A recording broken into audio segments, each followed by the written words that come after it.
Assalamualaikum warahmatullahi wabarakatuh. Salam sejahtera bagi kita semua. Perkenalkan, nama saya Hendrik SPD MPD, dosen Institut Cokro Aminoto Pindrang pada program studi Pendidikan Bahasa dan Sastra Indonesia. Bapak Ibu asesor yang saya hormati, berikut saya akan memaparkan RPS mata kuliah yang saya ampu, yaitu Morfologi Bahasa Indonesia. Morfologi Bahasa Indonesia adalah mata kuliah wajib yang harus ditempuh oleh mahasiswa pada program studi Pendidikan Bahasa dan Sastra Indonesia. Mata kuliah Morfologi Bahasa Indonesia dengan kode 107 MKK 3 dengan bobot 3 SKS. Berikut CPL mata kuliah. Menunjukkan sikap bertanggung jawab atas pekerjaan di bidang pendidikan Bahasa dan Sastra Indonesia secara mandiri. Menguasai konsep-konsep dasar bidang pengetahuan umum, kebahasaan dan kesastraan, keterampilan berbahasa dan bersastra, pembelajaran bahasa dan sastra, penelitian bahasa dan sastra, serta meneliti pendidikan bahasa dan sastra.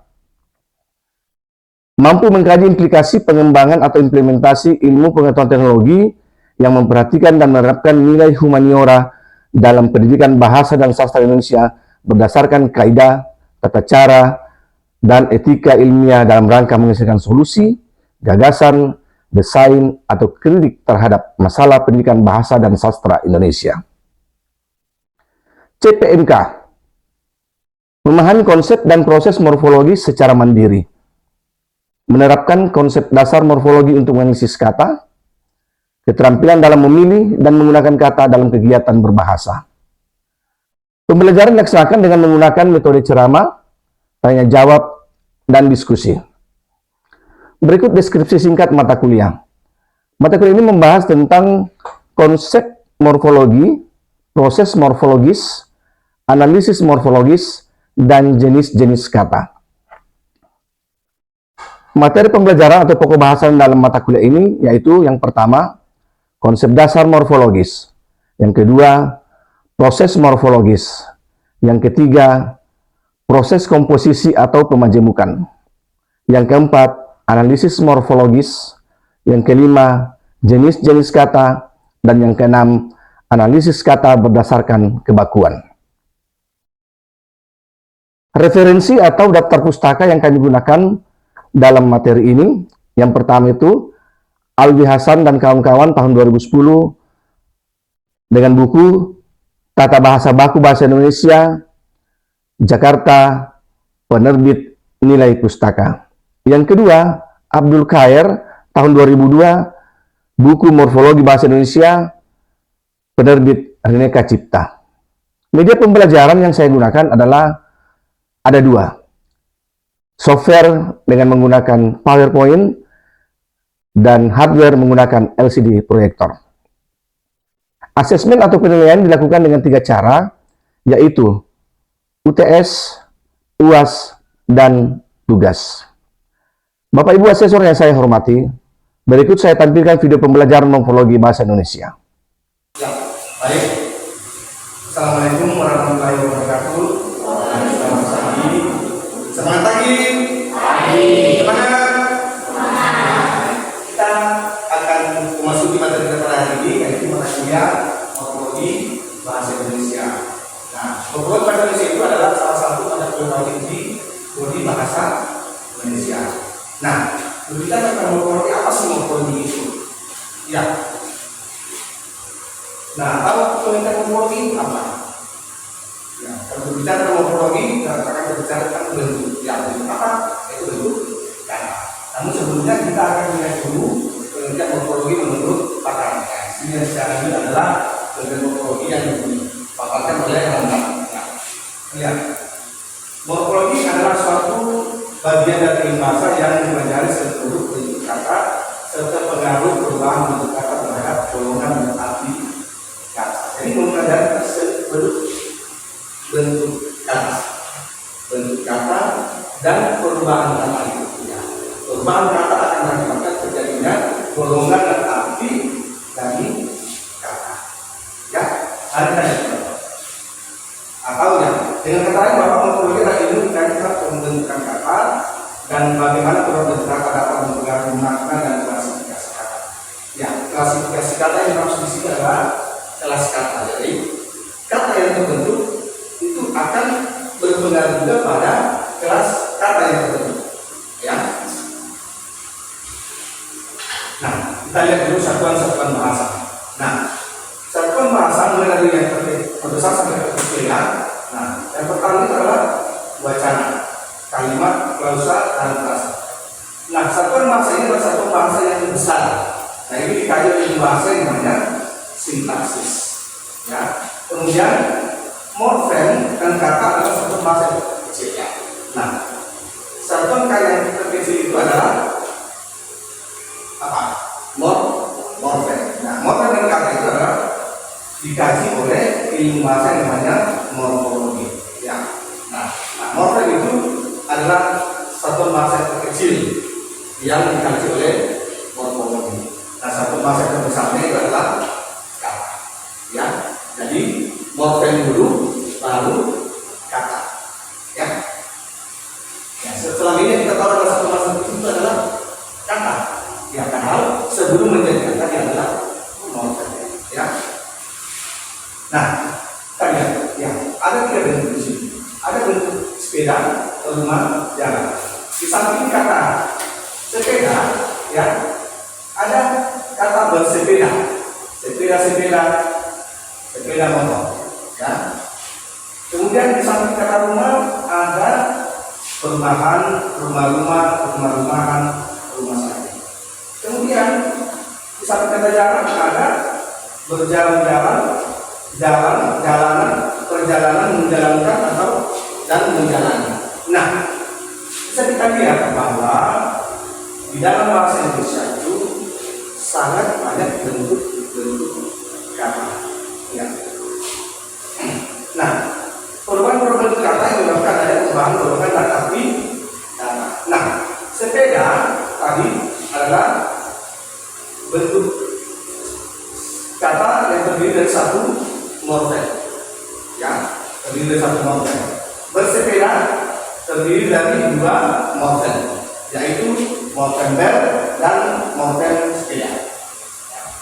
Kemudian sepeda terdiri dari dua morfem, yaitu sepeda sebagai bentuk dasar dan sepeda dalam bentuk reduplikasi.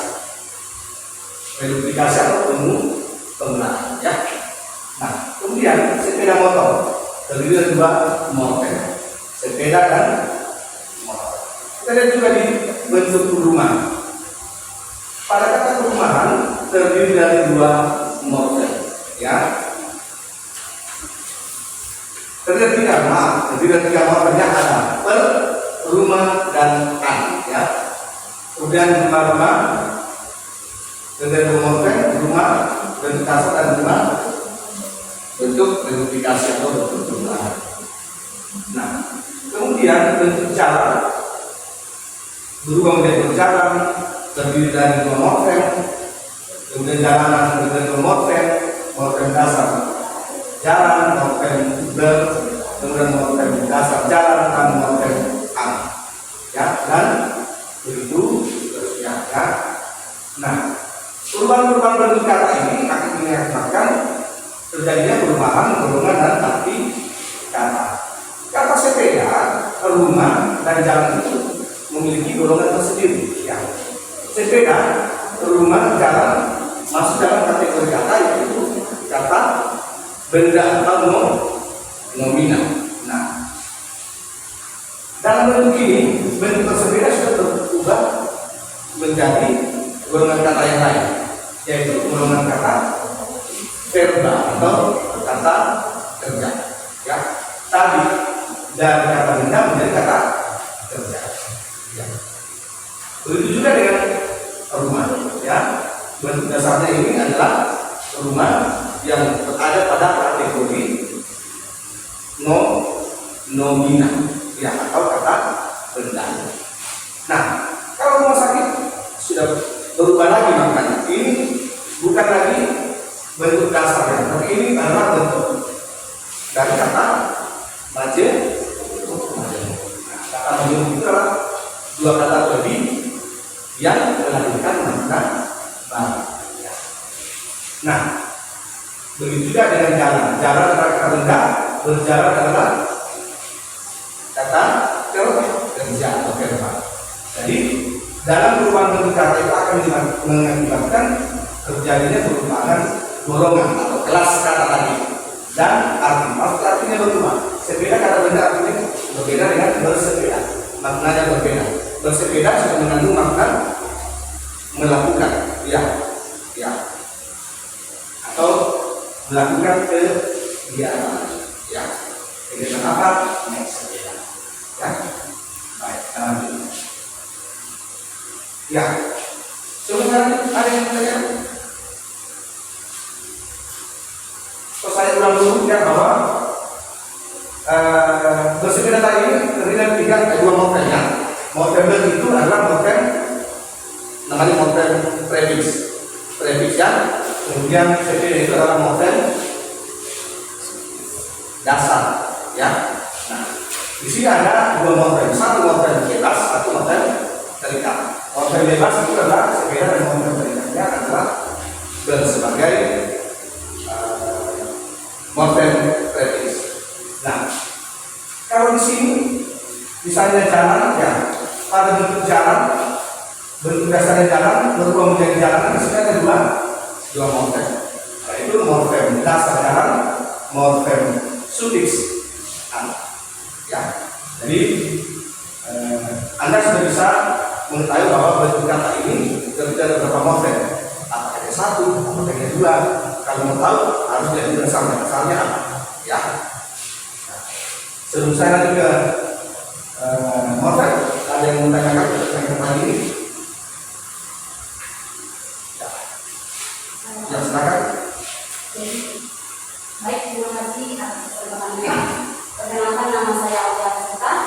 Yang ingin saya tanyakan yaitu tadi sudah disampaikan bahwa bentuk kata berpakaian terdiri dari 3 morfem, yaitu morfem ber sebagai morfem prefiks, pakai adalah morfem dasar, dan an sebagai morfem sufiks.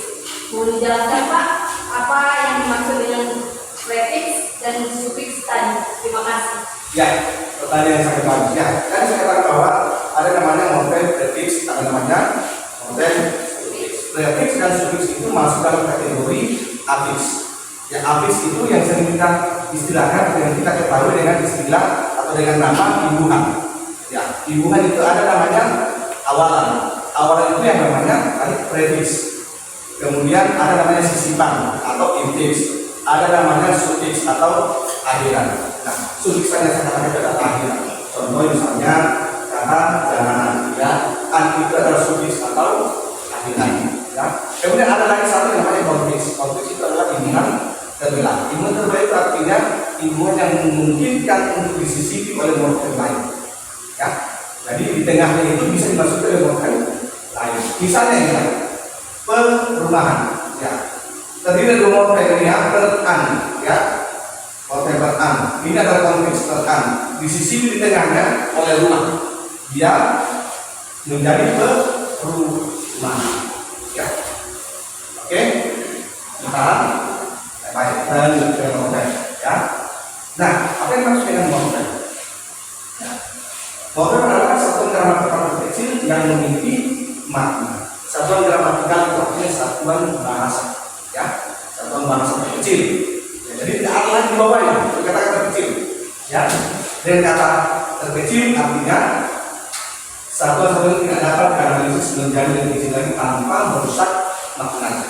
Kalau kita menganalisis yang menjadi sesuatu yang lebih kecil lagi dan itu memiliki makna, maka itu adalah morfem. Tetapi kalau kita analisis dan kita memiliki makna, itu bukan morfem. Ya. Nah,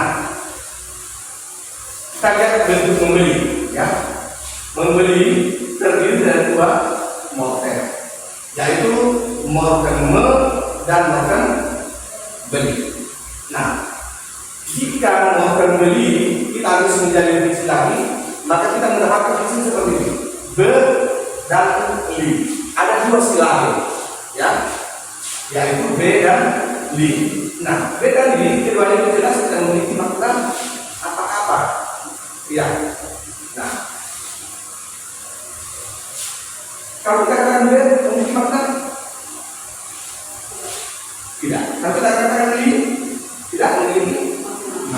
Ya, jadi kalau more memiliki analisis dari dan tidak memiliki makna, berarti B dan itu bukanlah morfem. Ya, jadi B dan ini sudah menjawab merupakan satu morfem yang tidak dapat lagi di analisis dari unsur yang ini. Nah, berpakaian, kemudian tiga morfem, berpakaian dan an. Nah, kalau bentuk morfem pakai di analisis dari pa dan kai, keduanya tidak memiliki makna. Ya. Nah, baik kita mau identifikasi morfem, apakah itu sebuah bentuk itu adalah morfem atau bukan? Ada tata cara dalam mengidentifikasinya. Ya, yang pertama adalah dua bentuk yang sama atau lebih memiliki makna yang sama merupakan sebuah morfem. Jadi jika ada bentuk yang sama atau lebih, ya, dan maknanya sama, maka itu adalah sebuah morfem yang sama. Ya. Contoh, kita lihat pada bentuk kata bulan. Bulan depan dia akan menikah. Sudah 3 bulan dia belum bayar uang SPP. Bulan November namanya 30 hari. Nah, kata bulan pada ayat pertama ke yang ketiga itu adalah morfem yang sama, walaupun bentuk kalimatnya berbeda. Nah, mengapa dengan bentuk yang sama? Karena bulan ini bentuknya sama, maknanya sama. Maknanya apa? Adalah menyatakan waktu. Ya. Jadi bulan yang dimaksud di sini itu adalah beda kalau kita katakan bahwa dia datang bulan. Ya, maka itu adalah morfem yang berbeda. Ya, walaupun sama bentuknya bulan, tetapi yang satu yang akan yang satu adalah kias. Ya, kita lihat ya. Nah, kemudian dua bentuk yang sama atau lebih memiliki makna yang berbeda merupakan morfem yang berbeda. Itu saya katakan tadi ya. Jadi kalau ada dua bentuk yang sama tetapi maknanya berbeda, maka itu adalah morfem yang berbeda. Ya. Misalnya ini ya, Bank Indonesia memiliki bunga 5% per tahun. Dia datang membawa seikat bunga. Nah, dua bentuk yang sama tetapi maknanya berbeda. Ya, satu di sini makna kiasan, satu di sini adalah makna yang sebenarnya, makna denotasi. Ya, satu bunga sebenarnya, satu bunga merupakan kiasan. Ya, jadi dua bentuk yang sama dengan makna yang berbeda, maka itu adalah dua morfem yang berbeda. Nah, yang ketiga, dua bentuk yang berbeda tetapi memiliki makna yang sama, merupakan dua morfem yang berbeda. Ya. Dua bentuk yang berbeda tetapi maknanya sama. Ya, maka itu pula adalah morfem yang berbeda, bukan morfem yang sama. Contoh, ayah dan bapak. Ayah dan bapak maknanya sama, ya, tapi bentuknya berbeda. Maka ini adalah morfem yang berbeda. Dua morfem, jadi bukan satu morfem ya. Jadi ini adalah dua morfem yang berbeda. Nah, yang berikut bentuk yang mirip atau berbeda sedikit dan maknanya sama adalah sebuah morfem yang sama, asal perbedaan itu dapat dijelaskan secara fonologis. Ya, nah, misalnya morfem men dan mene itu adalah pada dasarnya adalah morfem yang sama. Ya, sama. Mengapa dikatakan sama? Karena asalnya dari morfem adalah berarti men. Ya, nah, kapital di sini itu artinya perubahan kemungkinan perubahan yang dapat terjadi pada bentuk kata itu bergantung pada fonem awal bentuk dasar yang mengikutinya. Ya, kita lihat contohnya. Nah, melihat, membina, mendengar, menyusul, mengambil, mengikat. Nah, tadi fixment, ya, kita akan berubah berdasarkan bentuk dasar yang mengikutinya. Ya, misalnya di R, ya, lihat, bina, fonem B, jadi dia membina, dengar, diawali fonem D, maka men tadi kemudian men, ya, dan seterusnya seperti itu. Ya. Nah, kita lihat lagi ini. Bentuk yang hanya muncul pada pasangan satu-satunya adalah juga sebuah morfem. Ya. Jadi ada bentuk yang hanya dapat dipasangkan dengan satu bentuk saja, dan bentuk pasangan itu tidak bisa dipasangkan dengan bentuk-bentuk lain. Ya, ini adalah pasangan sejati. Jadi artinya dia tidak bisa diselingkuhkan dengan bentuk-bentuk yang lain. Ya. Nah, contoh bentuk rentang. Bentuk rentang ini hanya muncul pada dua rentang. Tidak pernah dikatakan benda rentang. Yang ada benda adalah benda belia. Ya. Kemudian pada bentuk puyuh hanya muncul pada bahasa puyuh. Kemudian bentuk segar hanya muncul pada bentuk bugar hanya muncul pada bentuk segar, karena dapat dipasangkan pada bentuk segar. Bentuk masif hanya dapat dipasangkan pada bentuk kering masif, atau bentuk kerontang juga bisa dipasangkan pada bentuk kering. Nah, bentuk-bentuk ini namanya adalah morfem unik, ya, dikatakan morfem unik, karena hanya bisa dipasangkan pada satu bentuk, ya, makanya dikatakan morfem unik. Ya, dan kemudian bentuk yang muncul berulang-ulang pada satuan yang lebih besar apabila memiliki makna yang sama juga merupakan morfem yang sama.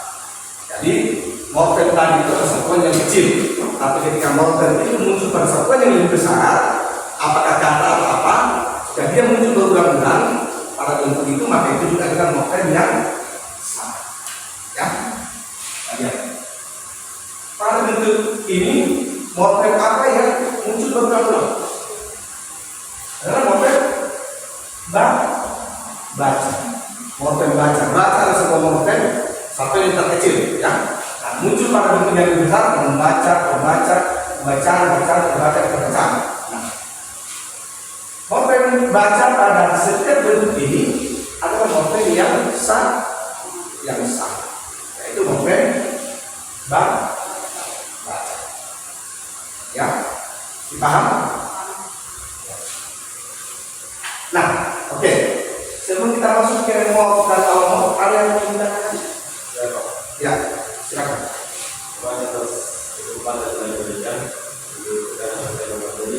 Jadi pertanyaan yang kedua tadi juga disampaikan bahwa maupun beli jika jadi lebih kecil seperti ini dan beli, dia tidak memiliki makna apa-apa. Ya, makna apa-apa di sini itu apa?